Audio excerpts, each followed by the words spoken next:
Okay, let's go to our second video. Dito, let me read sa ating John chapter 1 verse 1 to 5. John chapter 1 verse 1 to 5, no?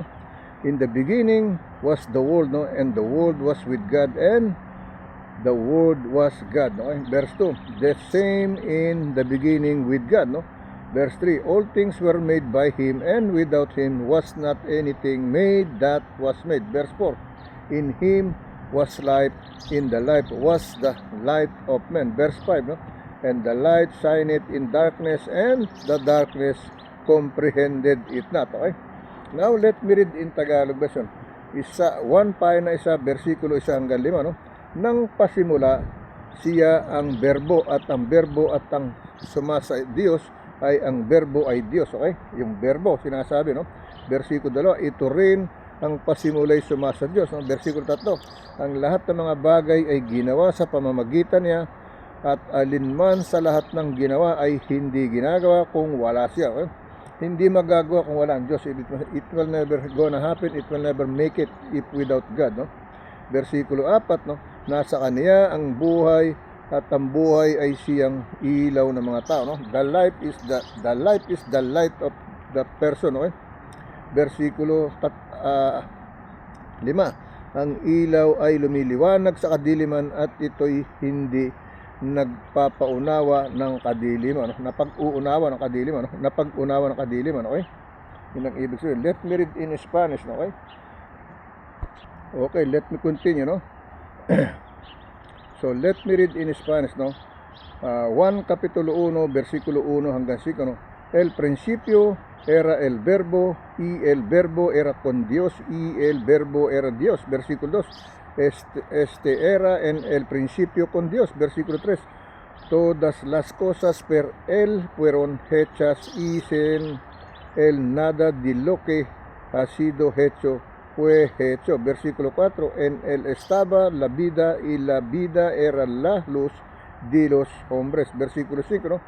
La luz en las tinieblas resplandece, y las tinieblas no prevalecieron contra ella, no? Yan ang sinasabi, okay? Now, let's go to the other scripture chapter and verse, no? Dito tayo sa 2 Corinthians chapter 4 verse 4 to 6, no? 2 Corinthians chapter 4 verse 4 to 6. Okay, here is the message, no?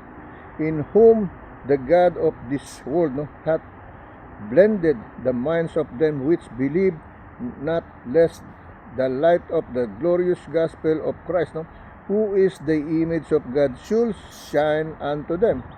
Verse 5, no? For we preach not ourselves, but Christ Jesus the Lord, and ourselves your servant for Jesus' sake. Okay? Yan ang sinasabi ko lagi sa inyo, no? Verse 6, no? For God, whom commanded the light to shine out of the darkness, hath shined in our hearts, no? To give the light of the knowledge of the glory of God in the face of Jesus Christ, no? Yan ang sinasabi, no?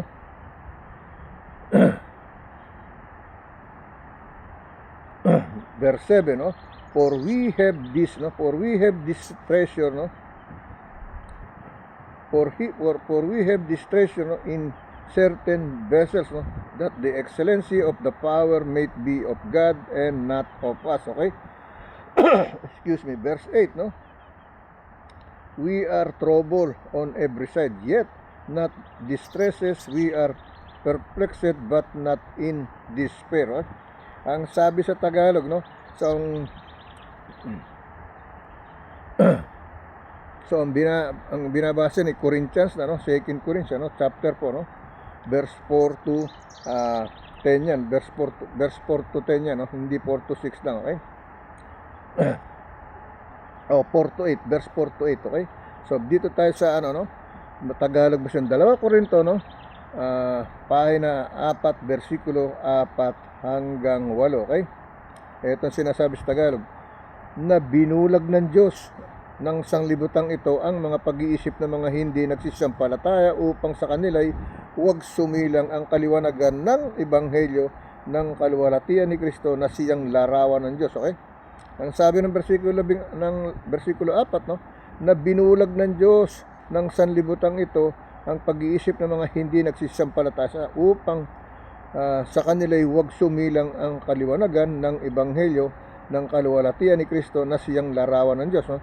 It says on verse 4, no, in English, no, in whom the God of this world hath blended the minds of them which believe not, no, lest the light of the glorious gospel of Christ, who is the image of God, should shine upon them. Versikulo 5, no, sapagkat hindi namin ipinangangaral ang aming sarili, no, ito, hindi aking sarili, no, kundi si Kristo Jesus na Panginoon, at kami ay gaya ng inyong mga alipin dahil kay Kristo. Versikulo 6, yamang ang Diyos ay nagsabi, magningning ang ilaw sa kadiliman, at siya ay nagniningning sa aming mga puso upang magbigay ng liwanag ng pagkakilala sa kaluwalhatian ng Diyos sa mukha ng Kristo. It says in English, no, for God who commanded the light, no, to shine out of darkness, no, hath shined in our hearts to give the light of the knowledge of the glory of God in the face of Jesus Christ, no. Versikulo 7, no, ngunit taglay namin ang kayamanang ito, no, ito sa mga sisidlang lupa, upang ang dakilang kalakhan ng kapangyarihan ay maging mula sa Diyos at huwag mula sa aming sarili. Versikulo 8, no, sa magkabi-kabila ay nagigipit kami, ngayon ay hindi maghihinagpis na nagtitilian, gayon may hindi mga wawalan ng pag-asa, no. We're not losing hope. It says in verse 8, no, we are troubled on every side, no, yet not distresses, we are perplexed but not in despair. Okay, na sinasabi. Let me read in Spanish, okay?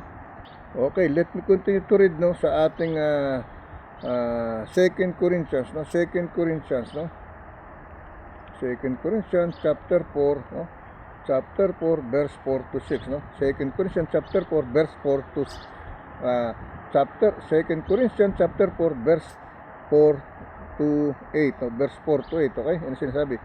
En los cuales el Dios de este siglo sigo el endientamiento de los incrédulos, para que no les resplandezca la luz del evangelio de la gloria de Cristo, el cual es la imagen de Dios. ¿Eh? Versículo 5, porque no nos pecademos en nosotros mismos, sino en Jesucristo como Señor, y nosotros como vuestros siervos por amor de Jesús. Versículo 6, ¿no? Porque Dios que mandó que de las tinieblas, ¿no, resplandeciese la luz, y la luz es el que resplandeció en nuestros corazones para iluminación del conocimiento de la gloria, ¿no? De la gloria de Dios en la paz de Jesucristo. Versículo 7, ¿no? Pero tenemos este tesoro en vasos de barro, para que la excelencia del poder sea de Dios y no de nosotros. ¿Okay? Versículo 8, ¿no? Estamos atribulados en todo, mas no aguestados en aporos, mas desesperados. Okay? Punta tayo sa ating last one, no? The last one natin, okay? The last one, no? Galatians chapter 4 verse 19 to 30, no? The last scripture. Naku, meron pa pala, no? It's okay, no? Ang ating hindi pa pala last yan, no? Galatia, no? Chapter 4 verse 9 to 30, no? Verse 9 to 30, no? Here is the message, no? Verse 9 to 13, okay? Here is the message. But now after that ye or you have known God, no, or rather are known of God, how turn ye or you again the weak and beggarly elements, whereunto ye or you desire again to be in bondage, no? Verse 10, ye or you observe days and months and times and years, no? Verse 11, I am afraid of you, lest I have bestow upon you labor in vain. Okay? Verse 12, no? Brethren, no, I beseech you, be as I am, for I am as ye or you, or as ye or you are ye or you have not inquired me at all, no? Verse 13, last verse, no? Ye or you know how through infirmity of the flesh I preached the gospel unto you at the first. Okay, verse dito sa Tagalog verse, no? Galatia 5:4, versikulo 9 hanggang 13, no? Dadapat ngayon yamang nakikilala na ninyo ang Diyos ay lalong mabuting sabihin kayo'y nakakikilala ng Diyos, bakit muling nangagbabalik kayo doon sa mahihina at walang bisang mga pasimulang aral, no? Nasa mga gayoy ninanasa ninyong magbalik sa pagkaalipin. Okay, gusto natin bumalik sa pagkaalipin, sa pagkakasala. Yun ang nangyari. Tinanggap natin ang Espiritu, pero gusto mong bumalik to sa mga luma, pambababae, panlalaki, sugal, alak. Yun ang mga ibig sabihin, kasalanan. Okay, no? Versikulo 10, no? Ipinangingiling ninyo ang mga araw at mga buwan sa mga panahon at mga taon. Versikulo 11, ako'y natatakot tungkol sa inyo, baka sa anumang paraan ay nagpagal ako sa inyo ng walang kabuluhan. Versikulo 12, no? Ipinamamanik ko sa inyo, mga kapatid, na kayo'y magsitulad sa akin, sapagkat ako'y katulad din ninyo, wala kayong ginawa sa aking anumang kasamaan. Versikulo 13, dadapat nalalaman ninyo nang dahil sa sakit ng laman ay ipinangaral ko sa inyo ang ebanghelyo ng pasimula. Okay, nung umpisa, ibig sabihin, let me read in Spanish. Okay, okay, let me read in Spanish, no? Galatas, no? Sa English, Galatians. Sa Tagalog, Galatia, no? Sa Spanish, Galatas Kapitulo 4, versikulo 9 hanggang 13. Okay, versikulo 9 hanggang 13. Okay, here is the message, no? In Spanish, no? Mas ahora conociendo a Dios, o más bien siendo conocidos por Dios, como es que os volvies de nuevo en los débiles y pobres rudimentos, y los cuales os queréis volver es esclavizar, ¿no?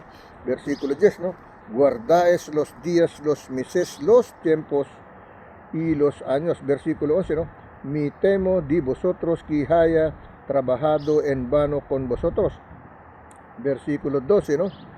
Os riego, hermanos, que os hagáis, ¿no?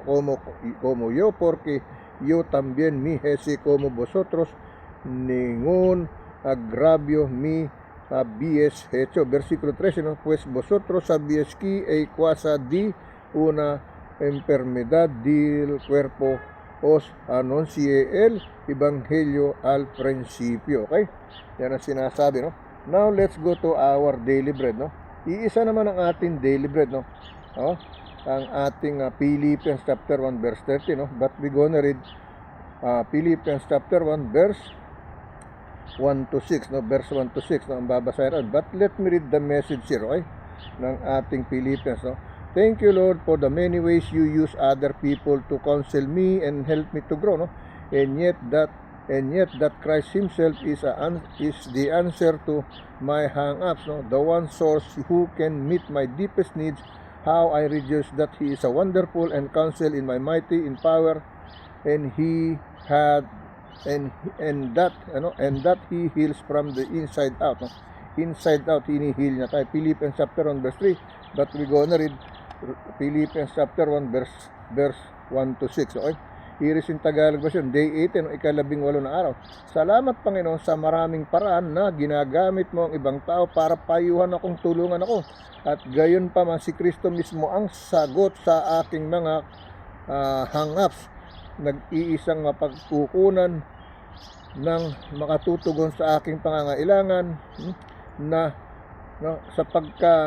sa pinakamalalim na pangangailangan, gaano ako magagalak na siya ang kahanga-hanga sa payo at kapangyarihan, at siya ang nagpapagaling mula sa loob at labas, no?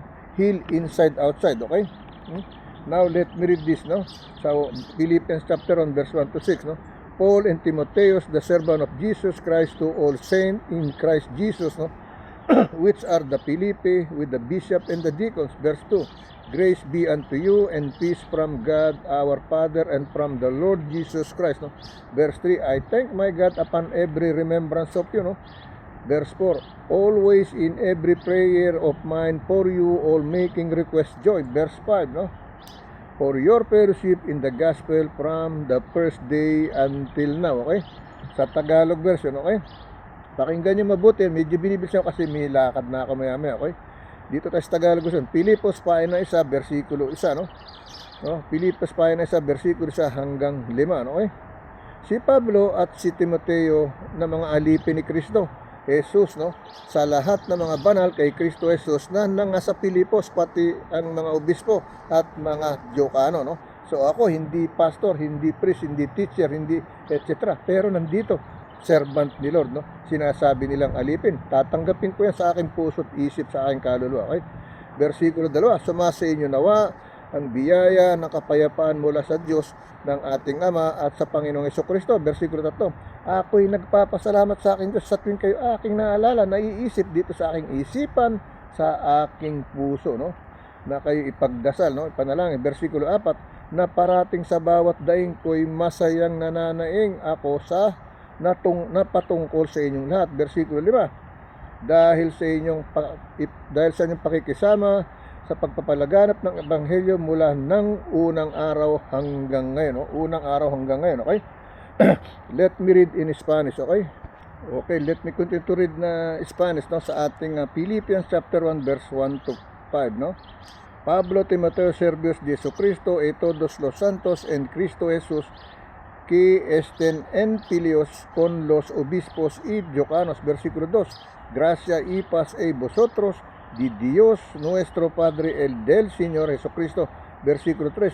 Doy gracias a mi Dios siempre que me acuerdo de vosotros. Versículo 4. Siempre en todas mis oraciones rogando con gozo por todos vosotros. Versículo 5, por vuestra comunión en el Evangelio desde el primer día hasta ahora. Okay? Yan sa Spanish, no? Now, here we are in our last one, no? The last one, no? Sa ating last one, no? Pero gusto ko munang basahin sa inyo itong ating Galatia, no? Sa ating ang title po ng Day by Day, no? Don't turn back. Day by day, don't turn back. Don't turn back day by day. It either which one you wanna put first, no? Day by day, don't turn back. Or don't turn back day by day, no? Here is the message, no? Here is the message, no? But now, sa ating Galatians chapter 4, verse 9 to 13 na binasa natin, ano? But now that you have come to know God, or rather to be known by God, how can you turn back again to the weak and the worthless elementary principle of the world, whose slave you want to be once, no? Okay? Halos katulad din sa ating Philippians, no? Halos nagkakalapit, no? Every person, no? So yun yung Galatians chapter 4 verse 9 to 13 na binasa. Every person has a life before Christ. Sadly, those lives often are consumed by pursuing weak and worthless elementary principle of the world without any true freedom. Lives without Christ are a slave to the world. Okay? But some people have a life before and after Christ, after they realize who Jesus Christ is and what He came to do.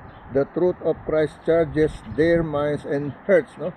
You can choose to leave the desire of this world behind and trust Him completely when you come to know God, or like the Apostle Paul clarified, to be known by God. Keep moving forward in your new life. Forget about your old ways of living and press on in your new life. Believe. Grow closer to the lover of your soul and you'll put the past behind you. Okay? Lord God, thank you for your choosing to know me. No? Lord, thank you for choosing to know me. I am so thankful. I have new life in Christ. I pray that I would live like an every single day. No? Okay? This is almost what happened to my life. No? Imagine, Lord God, no, thank you for choosing to know me. I'm so grateful. No? I'm so thankful. I have new life in Christ. I pray that I would live like an every single day. No? Ipamuhay ko siya, ibig sabihin, no, sa mga nagdumarating na araw, no? So let's go to the last one, the last one, okay? 1 Peter chapter 1 verse 1 to 5, no? Sa ating God promises, the one that we read is devotion healing prayer, no? one yearly calendar devotion healing prayer, no? Yung ating Galatians chapter 4 verse 9 to 13 ang binasa natin. Now we're gonna read Peter chapter 1 verse 1 to 5, okay? Here is the message, no? Peter, an apostle of Jesus Christ, to a stranger scattered throughout Pontius, no? Galatia, Cappadocia, Asia, and Bithynia, no? Verse 2. Elect according to the foreknowledge of God the Father through sanctification of the Spirit unto obedience and sprinkling of the blood of Jesus Christ, grace unto you and peace be multiplied. No? Dumami, ibig sabihin sumagana, no? Verse 3, no? Blessed be the God and the Father out of Lord Jesus, which according to his abundant mercy had begotten us again and unto a lively hope by the resurrection of Jesus Christ from the dead, no? Verse 4, no? To an inheritance, no? Incorruptible and undefiled, and that fadeth not away, reserved in heaven for you. Verse 5, no? Who are the kept by the power of God through faith unto salvation, ready to be revealed in the last time. Okay? Dito tayo sa Tagalog yun. Isa Pedro pa na isa, versikulo 1 hanggang 5. No? Si Pedro, na apostol ni Hesus Kristo, na mga hinirang na nangingibang bayan, no? Nangingibang bayan na nasa pamamalaka, nasa pangangalat, no? Lumalakad sila pangangalat, no? Naglalakbay. Si Pedro na apostol ni Kristo sa mga hinirang na nangingibang bayan na nasa pangangalat sa Punto, Galatia, Cappadocia, Asia at Bithynia. Kaya tayo nagkaroon ng Diyos, tayo mga hintil tayo, no? Pero nung magkalat itong mga namahalat sila, naglakbay, no? Naghiwa-hiwalay, nakakilala tayo ng Diyos, no?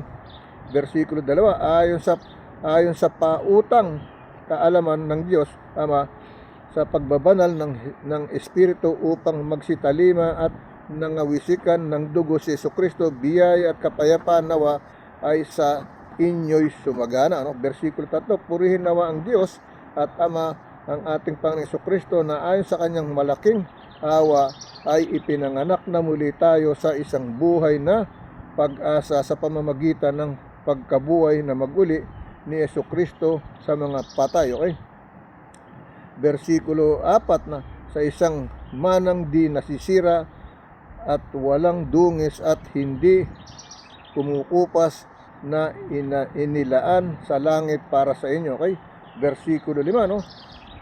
Nasa kapangyarihan ng Diyos ay iningatan sa pamamagitan ng pananampalataya sa ikaliligtas na inihanda upang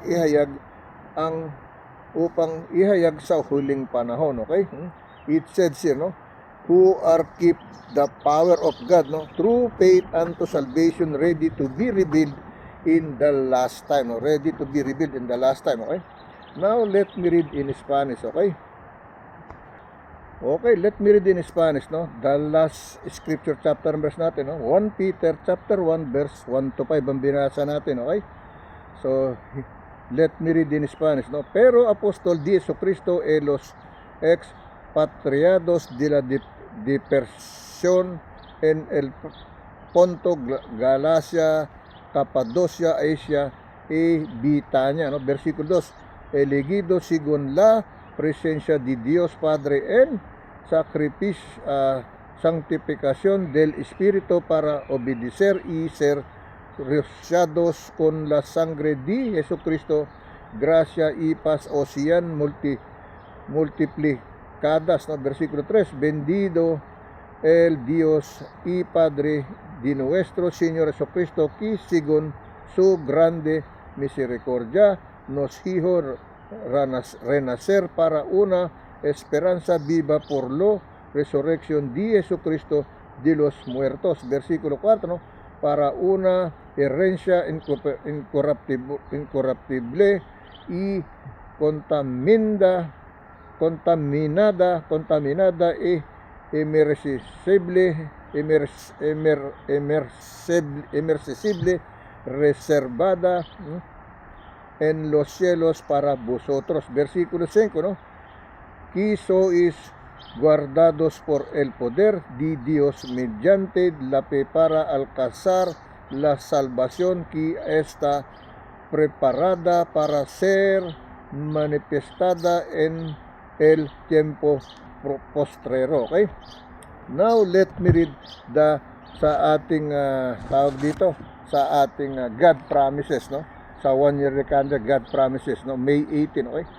Blessed be the God and the Father of Lord Jesus Christ, no? Who has begotten us again to a living hope, okay? Again, no? Blessed be the God and Father of our Lord Jesus Christ, unto, no? Lord Jesus Christ, who has begotten us again to a living hope. 1 Peter chapter 1 verse 3, but we read 1 Peter verse 1 to 5, okay? There is a sense of stability in trusting the Lord that so we wait silently and with a sense of confidence when we wait for God to direct our step. He does, no? When he trusts him to meet our needs, he will, no? Yan yung ating day by day, no? At ang title dito sa kabila, day by day, no? Don't turn back. Yan ang title, no? Now let's me say short closing prayer to each and everyone, okay? Lord God, once again, here I am again, Lord God, no? To thank you for guiding me, no? In my everyday working, no? In your holy mighty work, Lord God, no?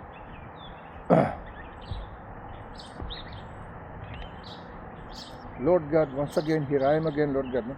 To all the people who's believing in the top of this earth, these props over here, the globes, no?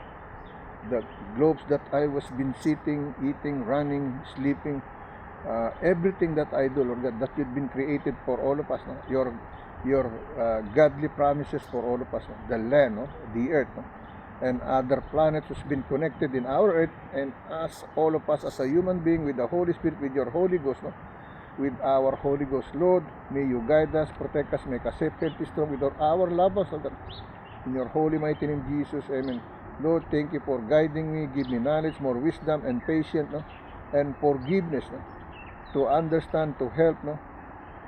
In our neighbor, friends, family, heart, relatives, and friends all over in the worldwide. Lord, heal the world, Lord. In your holy mighty name, Jesus, amen. Lord, healing prayer, no? Healing prayer for all of us, no? To Mr. John Robinson, my Tita Lucy de las Alas, no? And other people who's been seeking your healing power, Lord God. In their belief and faith, Lord God, you will heal them. You will touch their body and mind, no? Inside, outside, Lord, to heal their sickness and illnesses with their human flesh, with their mortal body, with their Holy Ghost, with your Holy Spirit. In your holy, mighty name, Jesus, amen. To you, there's nothing too hard for you. To you, there's nothing hard to happen for you. Lord, comfort all in the middle of war, in the victim of war. In your holy, mighty name, Jesus, amen and amen. Okay? So, sige po, see you tomorrow. Okay? God bless you.